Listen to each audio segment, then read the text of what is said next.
एक question solve करेंगे bank reconciliation statement का। क्वेश्चन आपकी स्क्रीन पे आ रहा है, देखिए।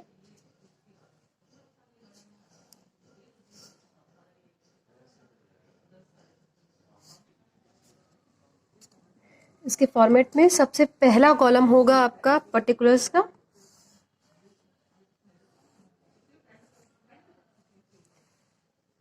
First column is for particulars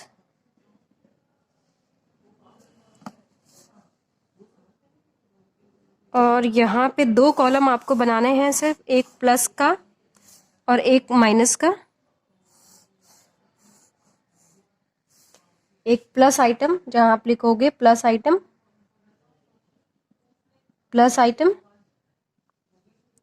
और माइनस आइटम। दूसरा कॉलम होगा आपका माइनस आइटम का, ठीक है। और ऊपर आप लिखोगे bank reconciliation statement. Question screen पे आ रहा है आपकी, देखिए क्वेश्चन में क्या कह रहा है। From the following information, prepare bank reconciliation statement as on 31st March 2019.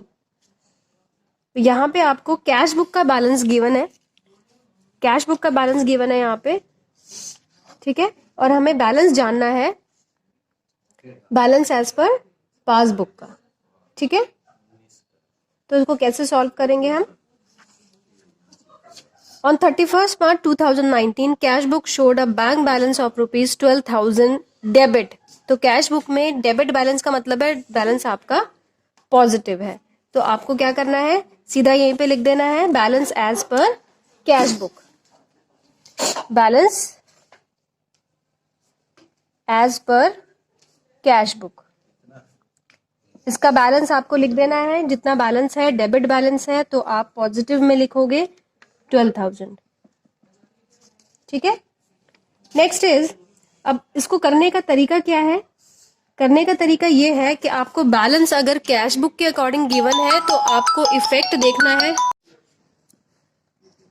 तो इसको करने का तरीका ये है कि अगर आपको balance as per cash book given है तो आपको इफेक्ट देखना है आपकी पासबुक में, या फिर बैंक बैलेंस पे आपको इफेक्ट देखना है, ठीक है।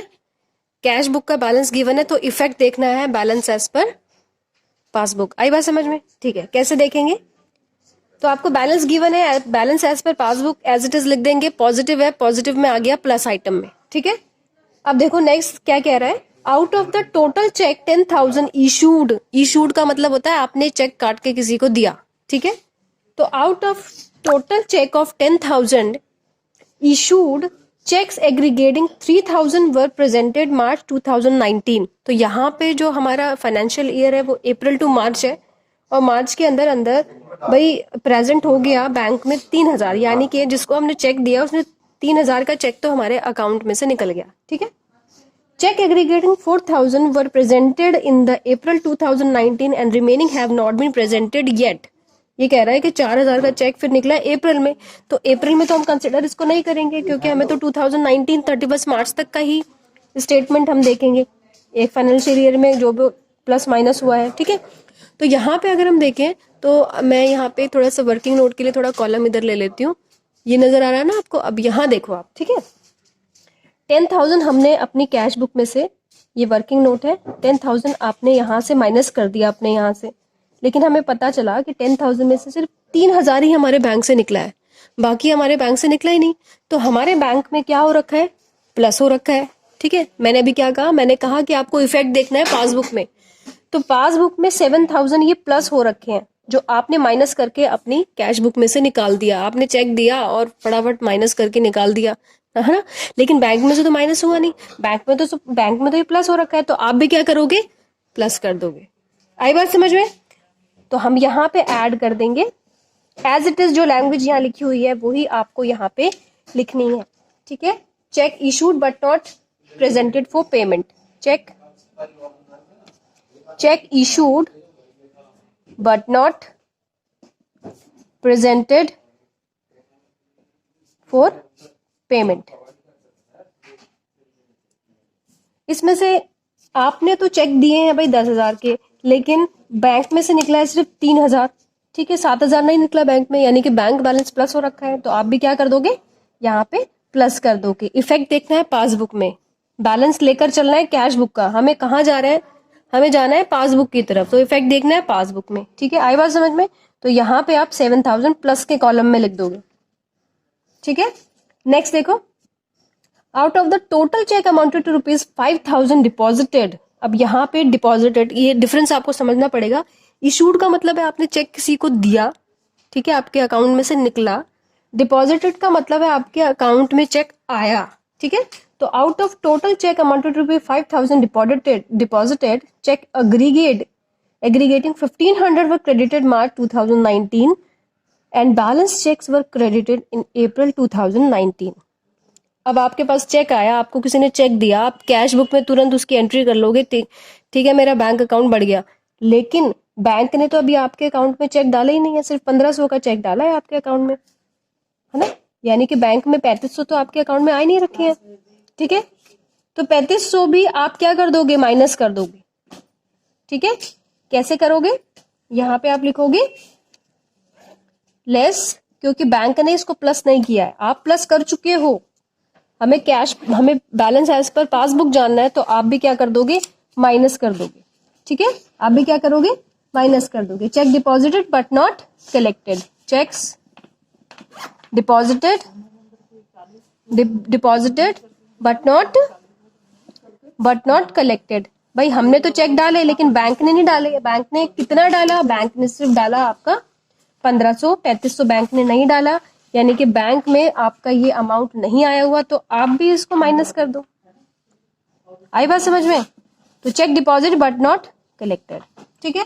नेक्स्ट पॉइंट देखो, नेक्स्ट पॉइंट क्या कहते हैं, bank has debited 100 as bank charges, has credited 200 as interest. Bank ने 100 रुपए तो आपके अकाउंट में से निकाल लिए और 200 रुपए 200 रॉन्गली, अच्छा इससे पहले वाला, bank has debited 100 as bank charges and credited 200 and interest. 100 रुपए डाले और 200 रुपए निकाले, 100 रुपए डाले और 200 रुपए निकाले, ठीक है। तो अब यहाँ पे क्या करोगे, बैंक ने डाले हैं, बैंक ने आपको चार्ज लगाया, तो आप भी यहाँ पे माइनस कर दोगे, क्योंकि बैंक में से माइनस हुआ तो आपको भी माइनस करना पड़ेगा, ठीक है। तो लेस करोगे आप यहाँ पे बैंक चार्जेस के नाम से, बैंक चार्जेस, बैंक ने माइनस किया है ना।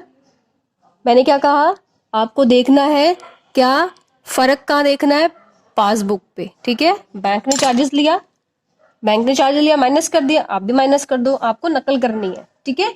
नकल कैसे करेंगे, वहां पे माइनस हुआ, यहाँ पे भी माइनस कर दो, ठीक है। फिर आता है बैंक ने इंटरेस्ट दिया है, तो बैंक ने इंटरेस्ट दिया है आपका, तो पैसा आया ना आपके बैंक में, तो वहां पे ऐड हो गया, यहाँ पे भी ऐड कर दो, ठीक है। इंटरेस्ट अलाउड बाय बैंक, कितना इंटरेस्ट आया, अच्छा बैंक चार्जेस यहाँ पे आपको लेना है 100, बैंक चार्जेस यहाँ पे माइनस होगा, बैंक ने लिया तो आप भी माइनस करोगे, और इंटरेस्ट आपके पास आया है तो आप इंटरेस्ट ऐड कर दोगे, ठीक है। नेक्स्ट देखो, bank has debited 100 as bank charges, ये तो हो गया। Bank had reversed bank charges 200 wrongly debited earlier, bank ने 200 रुपए आपके अकाउंट में से बैंक चार्जेस के काटे थे, ठीक है, रॉन्गली डेबिटेड अर्लियर, वो रिवर्स कर दिए, यानी कि बैंक ने आपके अकाउंट में से पहले काट लिया, वापस दे दिया आपको, वापस दे दिया तो आपका बैंक बैलेंस क्या हो गया, बढ़ गया ना। तो आप भी क्या कर दोगे, आपको भी क्या करना पड़ेगा, बैंक चार्जेस को बढ़ाना पड़ेगा, ठीक है। ऐड करोगे आप बैंक चार्जेस रिवर्स्ड, ठीक है, बैंक चार्जेस रिवर्स करोगे आप 200 से, ठीक है। आई बात समझ में। तो यहाँ पे हमने क्या किया है, वापस बैंक में अगर आ गया तो आप भी यहाँ पे ऐड कर दोगे, ठीक है। अब नेक्स्ट देखो, नेक्स्ट कह रहा है, अच्छा एक पॉइंट हमारे यहाँ पे मिस हो गया है, कह रहा है कि bank had insurance premium 2000 but it was recorded as 200 in the cash book. Bank paid insurance premium 2000, bank ने इंश्योरेंस प्रीमियम पे किया 2000 but it was recorded 200 in the cash book. Bank ने इंश्योरेंस तो प्रीमियम पे कर दिया 2000 रुपए, हमारे अकाउंट से 2000 रुपए निकल गए, लेकिन हमने कैश बुक में क्या किया, उसको 200 रुपए रिकॉर्ड किया, यानी कि हमारी कैश बुक सिर्फ 200 रुपए से माइनस हुई है और वहां पे 2000 से माइनस हुआ पड़ा है. इसका मतलब हमारा 1800 से हमें और इसको माइनस करना पड़ेगा. आई बात समझ में? तो यहाँ पे आप प्लेस करोगे इंश्योरेंस प्रीमियम,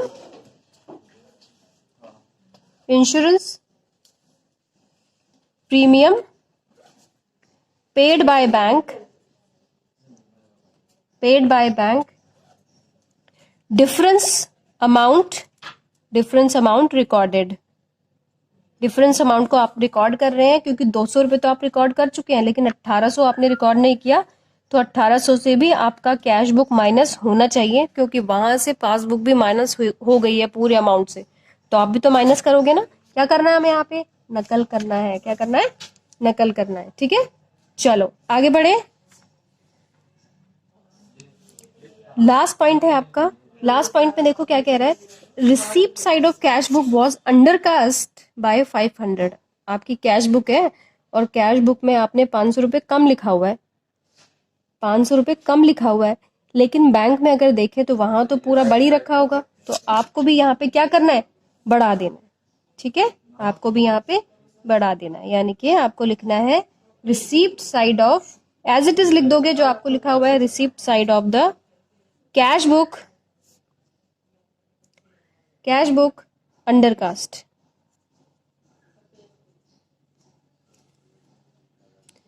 ठीक है, यहाँ पे ये हमारी गलती है कि हमने यहाँ पे क्या किया हुआ है, कम अमाउंट से यहाँ पे हमने कैश बुक को लिखा हुआ है, यानी कि 500 रुपए कम लिखा हुआ है.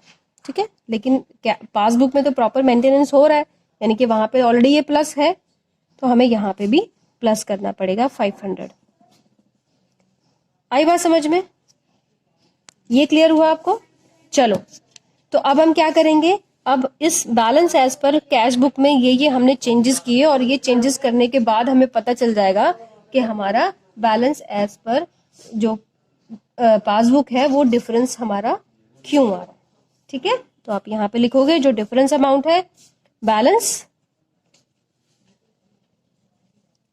As per bank statement, balance as per bank statement. ठीक है, तो आपको क्या करना है, यहाँ पे 2 लाइनें लगानी है इस तरीके से, ऐसे 2 लाइनें लगा के इसको यहाँ पे बंद कर दोगे, तो डिफरेंस अब ये ज्यादा है या ये ज्यादा है? कौन सा ज्यादा है? ये वाला ज्यादा है, ये वाला कम है, तो balance as per bank statement का जो डिफरेंस है वो है 14,500. ठीक है, तो आप यहाँ पे लिखोगे इस तरीके से, आपको यहाँ पे शो करना पड़ेगा टोटल में से हमने क्या किया है, इसको माइनस किया है.